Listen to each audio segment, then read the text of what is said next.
Dear learners, English এক্সটেকের পক্ষ থেকে সকলকে স্বাগত। এখন আলোচনা করব কখন প্রেজেন্ট পারফেক্ট টেন্স ব্যবহার করা হয়। কোনো কাজ এইমাত্র শেষ হয়েছে বোঝাতে প্রেজেন্ট পারফেক্ট টেন্স ব্যবহৃত হয়। যেমন, সে তোমার চিঠি এইমাত্র পেয়েছে। He has received your letter just now. সে এইমাত্র বাইরে গিয়েছে। He has just gone out. আমি ইতিমধ্যে আমার কফি খেয়েছি। I have already had my coffee. আমরা সম্প্রতি সিনেমাটি দেখেছি। We have lately watched the movie. তোমরা উদাহরণগুলি দেখলে যে প্রতিটি ভার্বের কাজ এইমাত্র শেষ হয়েছে বোঝাচ্ছে। কিন্তু তোমাদের মনে রাখতে হবে, ভার্বের কাজ এইমাত্র শেষ হয়েছে বোঝাতে সিচুয়েশন অনুযায়ী সেন্টেন্সের মধ্যে কখনো কখনো just, already, recently, lately, yet প্রভৃতি টাইম অ্যাডভার্ব ব্যবহার করা হয়। তোমরা তা উদাহরণে দেখলে। দ্বিতীয়, কোনো কাজ শেষ হয়েছে কিন্তু যার সময় উল্লেখ করা হয়নি বা অনিশ্চিত, এই রকম বিষয় প্রকাশ করতে প্রেজেন্ট পারফেক্ট টেন্স ব্যবহৃত হয়। রবি কলকাতা মেডিকেল কলেজে ভর্তি হয়েছে। Rabi has got admission to Kolkata medical college. এখানে কলকাতা মেডিকেল কলেজে ভর্তি হয়েছে কিন্তু তার সময় উল্লেখ করা হয়নি। এরকম আরো কয়েকটি উদাহরণ দেখো। আমি এখনো আমার ক্লাস অ্যাসাইনমেন্ট করিনি। I have not yet done my class assignment. আমি আপনার নতুন বছরের উপহার পেয়েছি। I have received your new years gift. আমি তাকে চিরকাল শ্রদ্ধা করেছি। আই হ্যাভ অলওয়েজ অ্যাডমায়ার্ড হিম। উদাহরণগুলি দেখো। প্রতিটি ভার্বের কাজ শেষ হয়েছে কিন্তু কখন শেষ হয়েছে তার সময় উল্লেখ করা নেই। তৃতীয়, কোনো অতীত ঘটনা যার ফল আমরা বর্তমানে অনুভব করছি, এই রকম বোঝাতে প্রেজেন্ট পারফেক্ট টেন্স ব্যবহৃত হয়। তোমার সাফল্যের কথা আমি শুনেছি। I have heard of your success. মানে তুমি আগে সাফল্য পেয়েছো, তারপরে আমি শুনছি। মানে অতীতে তোমার সাফল্যটা পাওয়া হয়ে গেছে আর আমি বর্তমানে তার ফলটা অনুভব করছি, মানে তার ফলটা শুনেছি। একইভাবে দেখো, এখনো পর্যন্ত আমি তোমার সংবাদ পাইনি।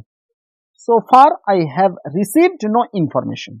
চতুর্থ নিয়ম, যে ঘটনা অতীতে কোনো একটি নির্দিষ্ট সময়ে শুরু হয়েছে, বলার সময় পর্যন্ত চলছে, এইরূপ বোঝাতে প্রেজেন্ট পারফেক্ট টেন্স ব্যবহৃত হয়। আমরা এখানে 15 বছর ধরে বসবাস করছি। We have lived here for 15 years. মানে আমরা 15 বছর আগে থেকে, মানে অতীতকাল থেকেই বসবাস করছি, বলার সময় পর্যন্ত বাস করছি, এটা বোঝাচ্ছে। আরো কিছু উদাহরণ তোমরা ভালো করে লক্ষ্য করো। সে গত সপ্তাহ থেকে অনুপস্থিত আছে। He has been absent since last week. সে গত সপ্তাহ থেকে আছে, বলার সময় পর্যন্তও আছে। তোমরা প্রথম উদাহরণে দেখলে ফর 15 ইয়ার্স ব্যবহার করা হয়েছে, ফর ব্যবহার করা হয়েছে কারণ পিরিয়ড অফ টাইম বোঝাচ্ছে, 15 বছর ধরে। আর দ্বিতীয় উদাহরণে দেখলে সিন্স ব্যবহার করেছে, লাস্ট উইক, মানে পয়েন্ট অফ টাইম, গত সপ্তাহ থেকে। তাহলে তোমরা ফর আর সিন্স কোথায় ব্যবহার করা হয় এখান থেকে জানতে পারলে। আমি তাকে ছোটবেলা থেকে চিনি। I have known him since I was a child. আমরা 10 বছর ধরে এই বাড়িতে থাকি। We have lived in this house for 10 years. Dear learners, তোমরা প্রত্যেকটি উদাহরণ লক্ষ্য করলে যে অতীতে আরম্ভ হয়েছে কিন্তু বলার সময় পর্যন্ত চলছে। পঞ্চম নিয়ম, কোনো কাজ কতবার করা হয়েছে সেটি প্রকাশ করতে প্রেজেন্ট পারফেক্ট টেন্স ব্যবহৃত হয়। আমি ইংল্যান্ডে 2 বার গিয়েছি। I have been to England 2 times. এ সপ্তাহে আমি 2 বার ভারতীয় জাদুঘর গিয়েছি। I have visited the national museum twice this week. আপনি এই মুভিটি কতবার দেখেছেন? How many times have you seen this movie? তাহলে তোমরা উদাহরণগুলি লক্ষ্য করলে কোনো কাজ কতবার হয়েছে এই উদাহরণগুলির মাধ্যমে বোঝানো হচ্ছে। তাই উদাহরণগুলি প্রেজেন্ট পারফেক্ট টেন্সে লেখা হয়েছে। বর্তমানের সাথে সম্পর্কিত অতীত কোনো কাজ বর্ণনা করতে প্রেজেন্ট পারফেক্ট টেন্স ব্যবহার করা হয়। আমি আমার চাবি হারিয়েছি। আমি দরজা খুলতে পারছি না। এখানে চাবি হারানোটা অতীত কাজ, আর বর্তমান কাজটা কি? আমি দরজা খুলতে পারছি না। তাহলে বর্তমান কাজের সঙ্গে সম্পর্কিত অতীত বর্ণনা, এখানে অতীত বর্ণনাটা বলতে আমি আমার চাবি হারিয়েছি, তাই হয়েছে I have lost my keys, I can not open the door. Ram তার হাত ভেঙেছে, সে লিখতে পারছে না। Ram has broken his arms, he can not right. ঠিক একইভাবে সে লিখতে পারছে না, বর্তমান কাজ। অতীত কাজ কি? রাম তার হাত ভেঙেছে। কোনো ব্যক্তি তার জীবনের অভিজ্ঞতা সম্পর্কে বলার সময় বা এই ধরনের অভিজ্ঞতার বিষয় কারোর কাছ থেকে জানার জন্য প্রেজেন্ট পারফেক্ট টেন্স ব্যবহৃত হয়। অভিজ্ঞতা বলতে আমরা জীবনে কি করেছি করিনি, কোথায় গিয়েছি বা যাইনি, কি কি দেখেছি বা দেখিনি প্রভৃতি আমাদের জীবনের অভিজ্ঞতা। তুমি কখনো তাজমহল দেখেছো? Have you ever seen the Taj Mahal? অভিজ্ঞতার কথা জিজ্ঞাসা করা হচ্ছে। তুমি কখনো দীঘাতে গিয়েছো? Have you ever gone to Digha? আপনি কি কখনো আপনার শিক্ষকের সাথে দেখা করেছেন? Have you ever met your teacher? অভিজ্ঞতা জিজ্ঞাসা করা হচ্ছে। রাম মাউন্ট এভারেস্ট দেখেছে, Ram has seen Mount Everest. রামের অভিজ্ঞতার বর্ণনা করা হচ্ছে। আমি কখনো রক্ত দিইনি, I have never donated blood. তোমরা উদাহরণে দেখলে অভিজ্ঞতার কথা জানতে চাওয়া হচ্ছে বা অভিজ্ঞতার কথা বলা হচ্ছে। জীবিত কোনো ব্যক্তির কঠিন পরিশ্রম ও চেষ্টার মাধ্যমে কোনো কিছু অর্জন করার বিষয়টি প্রকাশ করার জন্য প্রেজেন্ট পারফেক্ট টেন্স ব্যবহার করা হয়। যেমন রাম পরীক্ষায় A+ পেয়েছে, কঠিন পরিশ্রম এবং চেষ্টার ফল।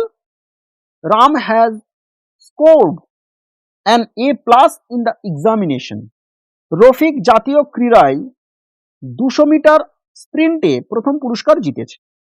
Rafiq has won first prize in the 200 meter sprint in the national sports. আমাদের ক্রিকেট দল অস্ট্রেলিয়ার বিপক্ষে বড় জয় পেয়েছে। Our cricket team has got a major win against Australia. পরের নিয়মে আসি।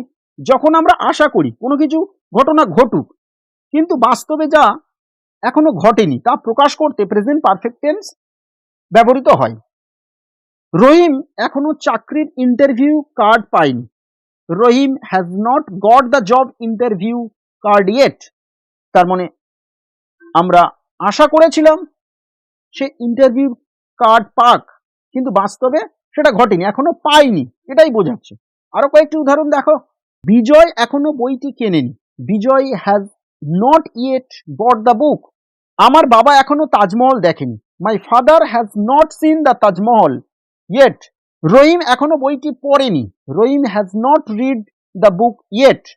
তোমরা মনে রাখবে এ সকল বাক্য সবসময় নেগেটিভ সেন্টেন্স বা না বোধক বাক্য হয় এবং এই সকল বাক্যে সাধারণত ইয়েট শব্দ ব্যবহৃত হয়। এমন কিছু বিষয় যা আমাদের অজানা, যে বিষয়ে সুনির্দিষ্ট উত্তর এখনো আমাদের কাছে নেই, এই রকম বিষয় প্রকাশ করতে প্রেজেন্ট পারফেক্ট টেন্স ব্যবহৃত হয়। যেমন আমি সবসময় বুঝতে চেয়েছি কিভাবে এই পৃথিবী এতদিন ধরে বিদ্যমান। I have always wanted to understand how this earth exists for so long. আমি সবসময় ভাবি যখন আমি মারা যাব তখন কি হবে।